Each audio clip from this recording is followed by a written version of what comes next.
नमस्कार प्रशिक्षुओं, आप सभी का बहुत बहुत स्वागत है आपके अपने करंट हेवन के यूट्यूब चैनल पर। आशा करते हैं बहुत बेहतरीन होंगे। और आप सभी को जो डाउट है प्रशिक्षु, बहुत ही ज़्यादा मात्रा में डाउट होते हैं, लेकिन फिर भी मैं ज़्यादातर प्रयास करता हूं कि आप सभी के डाउट ले सकें। और एक ही बात बार बार आप जो बोलते हैं तो उस चीज़ से मैं थोड़ा बचना चाहता हूँ, क्योंकि बहुत सारे बच्चों का नाम भी होता है कि सर एक ही डाउट आप बार बार क्यों ले लेते हैं। तो मैं बता देता हूँ यहाँ पर, अगर आप सभी लोग कमेंट कर रहे हैं तो कमेंट ना करें और वीडियो के अंत तक देखें। आप सभी के मैक्सिमम डाउट जो मैंने लिया है अभी मैं बता देता हूँ और वो सारी डाउट आप पे क्लियर करेंगे। ठीक है ना? चाहे चाहे चाहे जो भी बच्चे हों, तो प्लीज़ आपसे रिक्वेस्ट है, चैनल को जरूर सब्सक्राइब करिएगा। आने वाले सुपर टेट के सारे क्लासेस आप देखने के लिए सुबह एक क्लास आता है डेली 8 बजे, उसे आप जरूर फॉलो करने लग जाए, जिससे कि आपके 60 नंबर वहाँ से कवर हो सकेंगे। और बहुत जल्द ही आपके सुपर टेट के मैथ के क्लास भी हम लगाने वाले हैं। और जो डीएलएड के बच्चे हैं, चाहे वह सेकंड सेमेस्टर के हों चाहे फोर्थ सेमेस्टर के हों, उनसे हम यही कहेंगे कि वह आकर प्लेलिस्ट में अपने सारे क्लासेस देख लें बेसिक। और जो भी अभी फिलहाल में मैथ के मैंने एक नए सीरीज के रूप में स्टार्ट किया, उसको देखते रहें, फॉलो करते रहें। ठीक है? जो भी कुछ डाउट बचे अंत में आप जरूर कमेंट करिएगा, वो आपका डाउट जरूर लिया जाएगा निश्चित रूप से। देखिए, इसको मैंने अंत में इसको लेना है, लेकिन मैंने यहाँ पे लिख दिया। देखिए, जो अब पहला डाउट मेरा है, मतलब कि बच्चों का है, बीएड प्रशिक्षु के खिलाफ एक केवीएस एलिजिबिलिटी याचिका दायर हुआ है। केवीएस में एलिजिबिलिटी को लेकर जो बीएड अभ्यर्थी हैं, उनके खिलाफ एक याचिका दायर किया गया है। तो क्या बीएड अभ्यर्थी पीआरटी के फॉर्म को नहीं भर पाएंगे? क्या कुछ कहनाम है पीआरटी मतलब कि बीएड केवीएस की तरफ से इसके खिलाफ, और क्या आगे रुख हो सकता है, इसके ऊपर चर्चा करेंगे। दूसरी तरफ सीटेट में भी एक याचिका दायर कर दिया गया है भाई, देख लो, सीबीएसई के ऊपर भी है ना, कि भाई बीएड अभ्यर्थी पीआरटी में यहाँ पे भी एलिजिबल नहीं होंगे। क्योंकि भाई जब सुप्रीम कोर्ट है तो सुप्रीम कोर्ट सबके ऊपर सुनेगी, और इसके ऊपर भी क्या कहना है सीबीएसई का, इसके ऊपर हम आपको पूरा चर्चा करेंगे। जैसा कि आपको पता है कि देश में अगले साल मतलब कि 2024 में जनवरी फरवरी मार्च के आसपास में आचार संहिता लगेगा।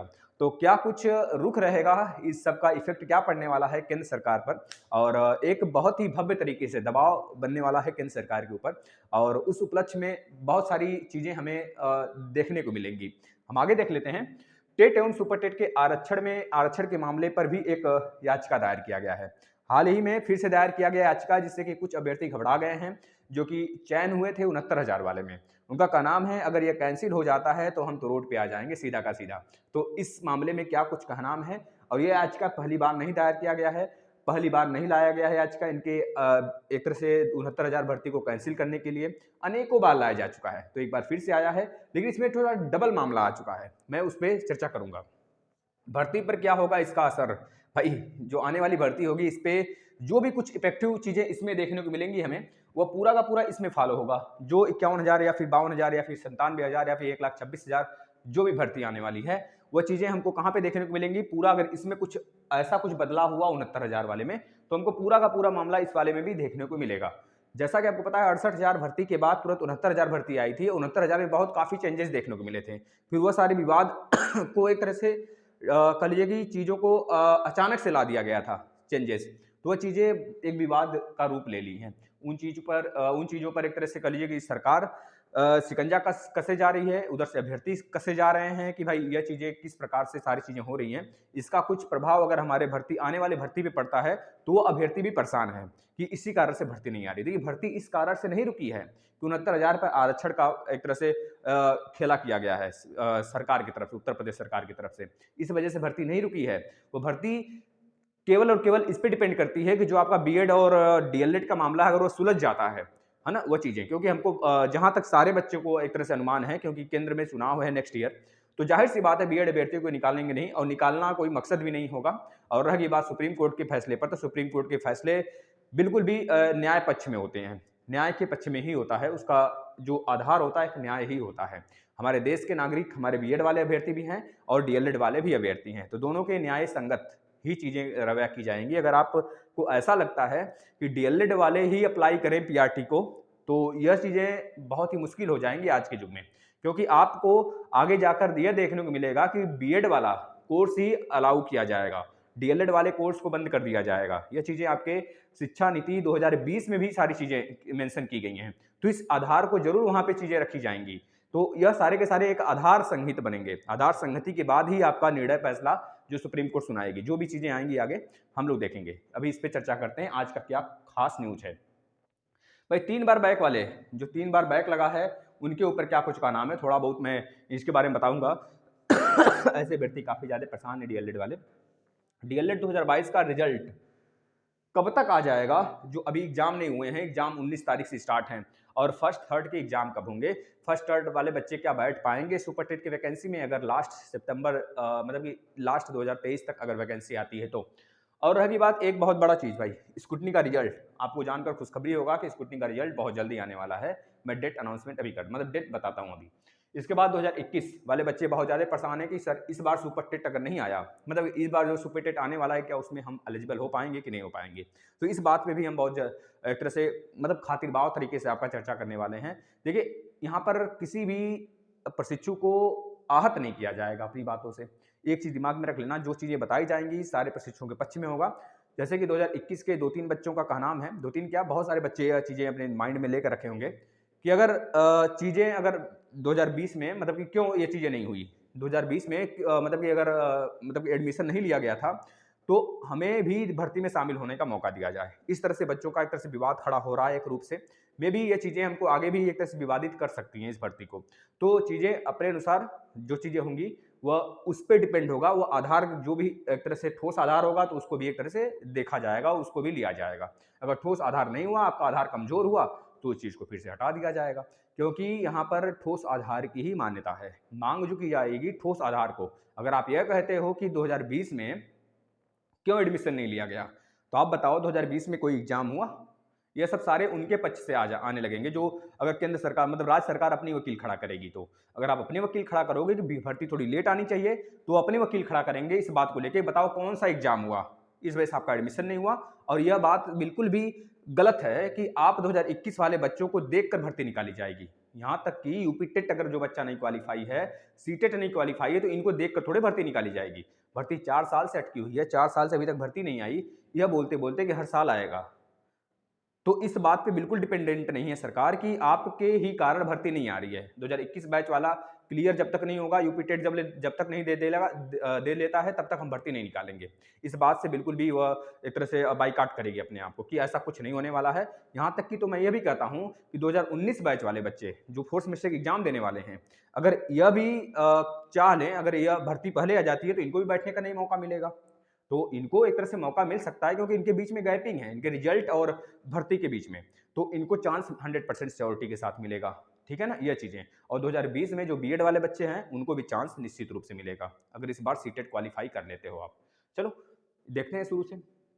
देखिए, बीएड प्रशिक्षु के खिलाफ केवीएस एलिजिबिलिटी याचिका मैं बता देता हूँ बच्चों को क्योंकि देखिए पीआरटी को लेकर बीएड को हर तरफ से एक तरह से चीज़ें देखने को मिल रही हैं कि पीआरटी में इनको ना बैठने का मौका दिया जाए। तो चाहे केबीएस हो, चाहे सीटेट का फर्स्ट पेपर हो, चाहे यूपी टेट का फर्स्ट पेपर हो, चाहे सुपर टेट का फर्स्ट पेपर हो या बिहार का कोई फर्स्ट पेपर हो, मतलब कि समझ रहे हो पीआरटी का हो या फिर आपका रीट राजस्थान के पीआरटी का हो। इसमें उनको बैठने के लिए डीएलएड प्रशिक्षु, बीएड प्रशिक्षु, जो भी बीएसटीसी प्रशिक्षु हैं, यह बिल्कुल भी उनके खिलाफ हैं। इनके वकील भी इनके खिलाफ हैं, यह प्रशिक्षु इनके खिलाफ है। लेकिन जो बीएड के प्रशिक्षु हैं, बीएड के वकील हैं, बीएड की तरफ से एनसीटी है, यह सब केंद्र सरकार है जो बीएड के पक्ष में है। तो इन सबको देखते हुए एक फैसला निकाला गया भाई जब यह एक याचिका दायर किया गया भाई केवीएस में इनको पीआरटी में एलिजिबिलिटी नहीं देना है। तो केवीएस की तरफ से आज एक नोटिस निकाला गया, उसमें साफ-साफ ये मेंशन है कि अभी जो बीएड अभ्यर्थी इस फॉर्म को भरते हैं, उनको एलिजिबिलिटी माना जाएगा, वो फॉर्म को भरेंगे और जब तक एक एसएलपी दायर किया गया था, तो उस एसएलपी को आधार मानते हुए इन्होंने साफ-साफ कहा है कि देखिए, मैं अभी तक आगे भी मानूँगा जब तक मतलब कि अगर बीएड अभ्यर्थी चयन हो जाते हैं इसमें मान लीजिए 1% इनके अगेंस्ट में कोई फैसला आता है सुप्रीम कोर्ट से कि पीआरटी के लिए बीएड वाले अभ्यर्थी नहीं एलिजिबल हैं, तो इनको निकाला भी जा सकता है। लेकिन अभी फिलहाल में ये फॉर्म भी भरेंगे और एलिजिबल भी होंगे, जॉब लग जाएगा तो जॉब भी करेंगे। लेकिन आज से ही यह चीज़ें उन्होंने मेंशन कर दिया है उस मतलब कि अपने जो नोटिस था कि बाद में यह विवादित न हो जाए कि अगर कोई बीएड अभ्यर्थी के खिलाफ मतलब पूरे बीएड अभ्यर्थी के खिलाफ अगर कोई फैसला आता है सुप्रीम कोर्ट से आज चाहे 10 साल बाद, तो आज के डेट में 2022 में जो भर्ती लिया गया है केबीएस में, पीआरटी से जो भी जो अंदर गए होंगे बीएड अभ्यर्थी उनको एक तरह से बाहर निकाल दिया जाएगा। यह चीज़ें इसमें मेंशन होकर आई हैं, यह चीज़ें थी। तो यह बात आपको क्लियर हुआ होगा? उसी तरफ दूसरी तरफ सीटेट को लेकर बहुत ज़्यादा विवाद खड़ा हुआ हो गया है बीच में। देखिए सीटेट के एग्जाम को टलने की बात की जा रही है, टालने की बात की जा रही है कि सीटेट के एग्जाम में भी स्टे लगेंगे। तो ऐसा कुछ ना होने वाला है, सीटेट के एग्जाम में कुछ स्टे वगैरह नहीं लगने वाले हैं। जो चीज़ें आपको अफवाह के रूप में सुने जा रहे हैं, आप सुनते रहो, मस्त तरीके से मगन होते रहिए। देखिए सीटेट का जो एग्जाम है भाई ना, जो सीटेट का एग्जाम है फिक्स है। सीटेट एग्जाम फिक्स है, नहीं लेकिन आपको पता है, नहीं मुझे पता है, नहीं किसी भी शिक्षक को पता है। जो आपको कह रहे हैं 21 तारीख से स्टार्ट होगा, जो आपको कह रहे हैं 26 तारीख से स्टार्ट होगा, जो कह रहे हैं 16 तारीख से स्टार्ट होगा। भाई 16 तारीख 21 तारीख वाले सामने तो आओ मेरे, कौन कह रहे हो भाई? अगर कह भी रहे हो तो किस आधार पे, किस बेस पे आप कह रहे हैं? इस बेस पे कह रहे होंगे कि 20 से 25 के बीच में एग्जाम स्टार्ट होने वाला है। देखिए पहले तो 24 तारीख तक डीएलएड का एग्जाम खत्म होगा। तो केंद्र सरकार भी जानती है, मतलब केंद्र सरकार मतलब सीबीएसई भी जानती है और हमारी पीएनपी भी जानती है इस बात को। खैर पीएनपी तो सीटेट से कुछ लेना देना है नहीं, कुछ ताल्लुकात है नहीं इन दोनों का, लेकिन यह भी जानती है कि भाई केवीएस मतलब अगर मान लीजिए 24 से पहले पहले एग्जाम स्टार्ट होना होता तो और पहले कराने का प्रयास कर लेती। समझ रहे हैं ना? क्योंकि भाई सीटेट का एग्जाम तो पहले से तय है, वह जानती है कब आएगा, केंद्र सरकार जानती है कब आने वाला है, कब भर्ती मतलब कब से स्टार्ट होने वाला है पेपर, लेकिन हमारी पीएनपी नहीं जानती कब से पेपर स्टार्ट होने वाला है इस बात को।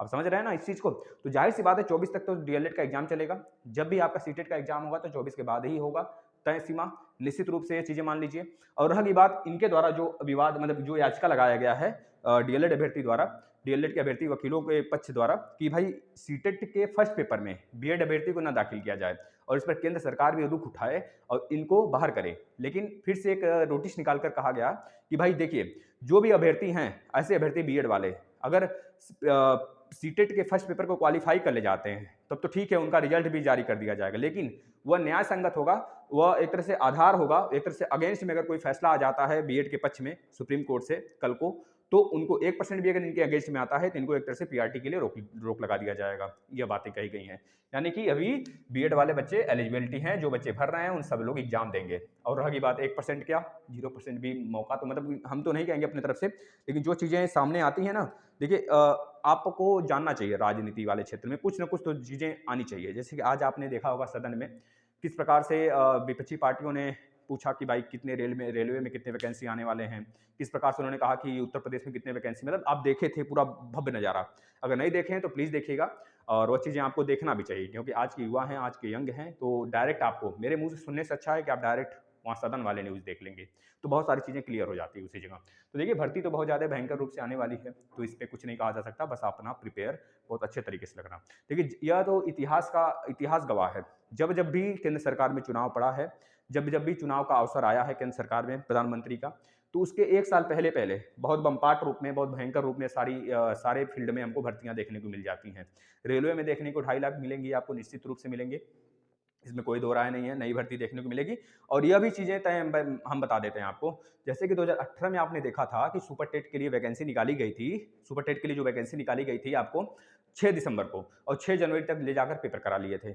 आचार संहिता लगने से पहले पहले पेपर हो गया था, आप सोच लीजिए कितने भयंकर रूप से। उसी समय आतंकवादी हमला हुआ था 2019 में, आपको पता है कि पाकिस्तान मतलब वाले क्षेत्र से, आपको पता है देखिए कौन सा था, है ना, उसी समय 4 फरवरी का दिन था, 4 नहीं 14 फरवरी का दिन था, 14 फरवरी, उसी समय एग्जाम चल रहा था उन लोग का, सुपर टेट वालों बच्चों का एग्जाम हो गया था लगभग लगभग कर लीजिए।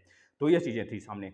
तो आप देख लीजिए इस बार भी बहुत ही भयंकर रूप से आपको भर्ती देखने को मिलेगी, इंड तक देखने को मिलेगी, इस 2023 के इंड तक जरूर देखने को मिल जाएगी, और एक ही फील्ड में नहीं अनेकों फील्ड में देखने को मिलेंगी। तो इस वजह से निश्चिंत रहिए, बस ध्यान बिल्कुल बनाकर 5 से 6 महीने अपना इतना अपने आप को झोंक दीजिए ना, कि जो बच्चे अभी पास हो रहे हैं 2019 वाले, वो डायरेक्ट सुपर टेट के लिए अलग अलग कोचिंगों में जाकर जो अपना एडमिशन ले रहे हैं ना, इतना भरपूर तरीके से मैं आपको इस प्लेटफॉर्म पे सारी चीज़ें दे रहा हूँ, अगर आप शायद इसको फॉलो करें और अपने दोस्त से कंपेयर करा लें, अपना जो मैं ज्योग्राफी दे रहा हूँ, जो मैं चीज़ों को दूंगा, तो शायद उसका कंपेरिजन नहीं कर पाए वो लोग। मैं मानता हूँ इस बात को कि मैं हाईलाइट नहीं हूँ, वो लोग हाईलाइट हैं, तो चीज़ों को आप जो चीज़ें हाईलाइट होती हैं वहीं पर आप जाकर पढ़ते हो, कोई इसमें कोई दो राय नहीं है।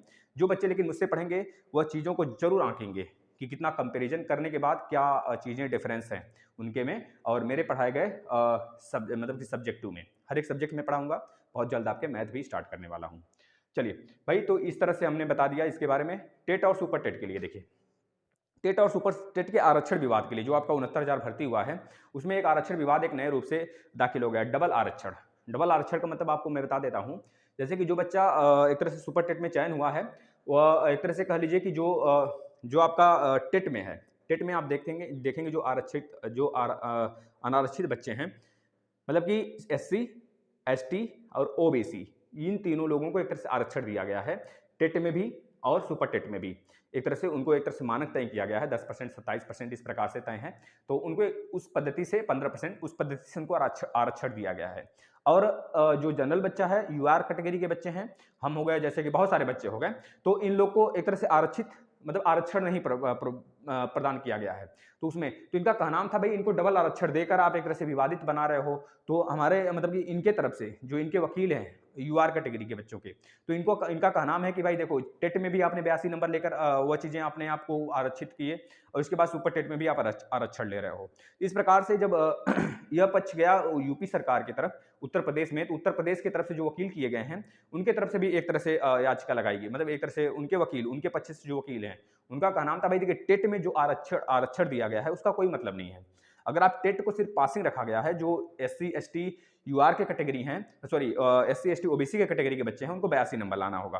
तो उसी जगह यूआर कैटेगरी का जो वकील था, उनका साफ साफ कहना यह था कि जब आपने आरक्षण लगाया नहीं है टेट में, तो उनके लिए फिर क्यों 90 नंबर, उनके लिए क्यों 82 नंबर? ये आरक्षण ही तो हुआ। मतलब कि जो हमारा यूआर कैटेगरी का बच्चा है, जनरल कैटेगरी का बच्चा है, अगर 89 नंबर भी पाता है यूपी टेट में, तो उसको आप एलिजिबल नहीं दोगे, और जो 82 नंबर पाया है उसको आप एलिजिबिलिटी दे रहे हो। तो इसका मतलब ये भी तो आरक्षण हुआ।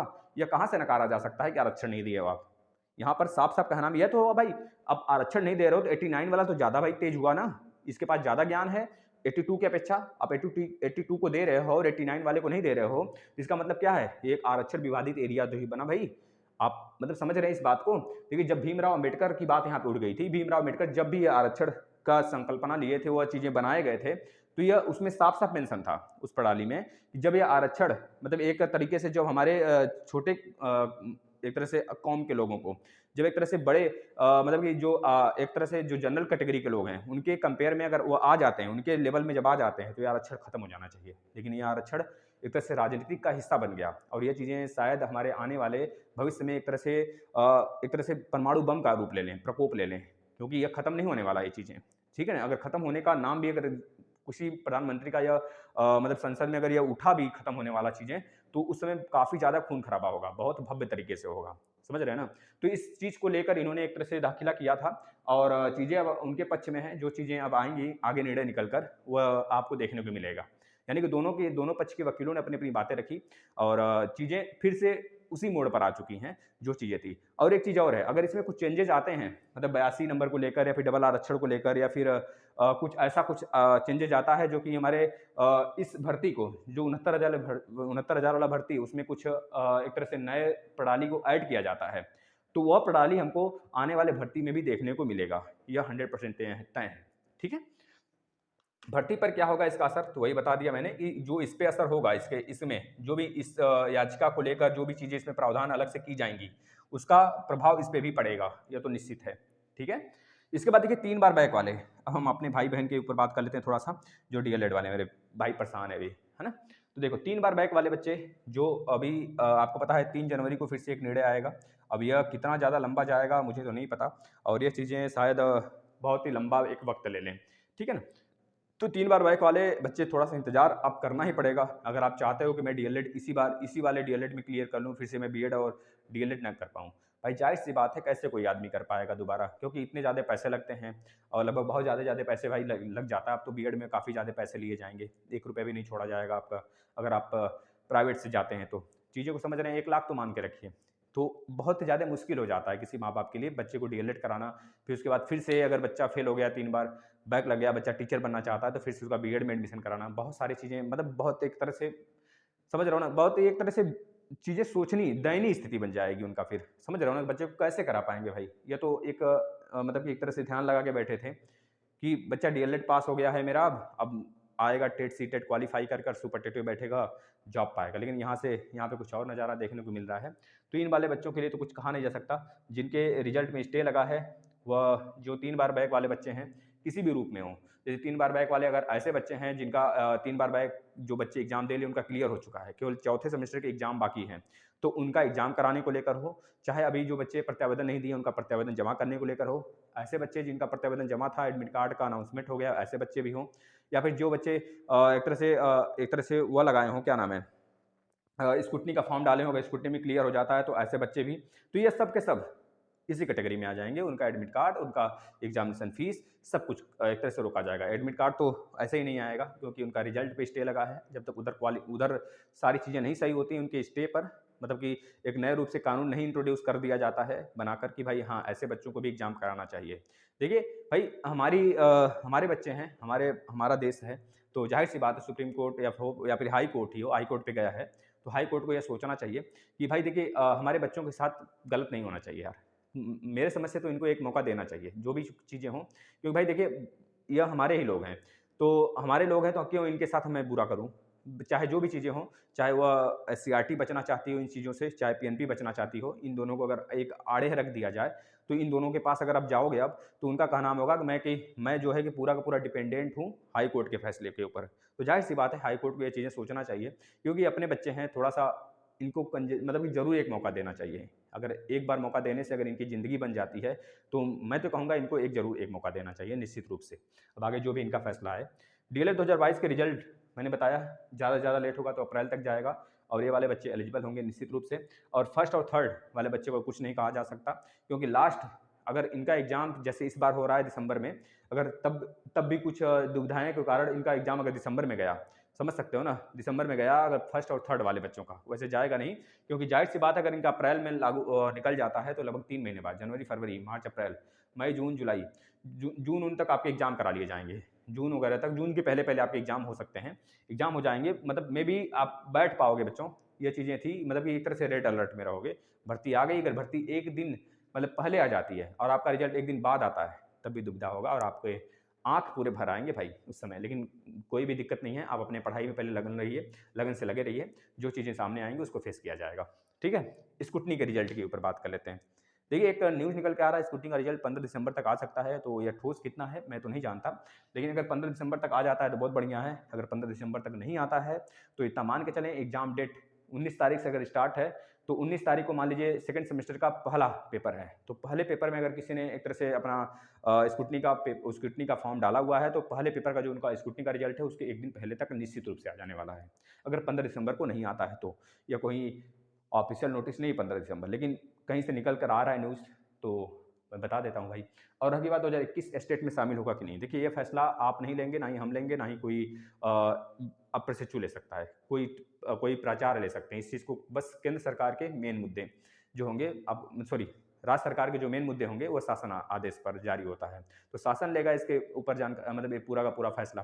तो जाहिर सी बात है 2021 स्टेट में शामिल होगा कि नहीं होगा, या कोई एक तरह से कारण नहीं होगा भर्ती आने का और भर्ती नहीं आने का कि भैया इनको नहीं शामिल किया जाएगा तो भर्ती नहीं आएगी, ये शामिल होंगी तभी भर्ती आएगी, ऐसा कुछ नहीं है। और जो चीज़ें होंगी वह हमें आगे सामने देखने को मिल सकता है। अगर इनके पक्ष में फैसला होगा तो जाहिर सी बात है, अगर भर्ती थोड़ी सी लेट हुई, दिसंबर के बाद आई, तो भैया ये शामिल होंगे निश्चित रूप से। अगर दिसंबर तक आती है तो इनका दिसंबर तक एग्जाम ही होगा लास्ट सेमेस्टर का, तो जाहिर सी बात है यह, मैं कुछ नहीं निगेटिव बोलना चाहूँगा, लेकिन चीज़ें थोड़ा सा उलटफेर हमको देखने को मिल सकती हैं।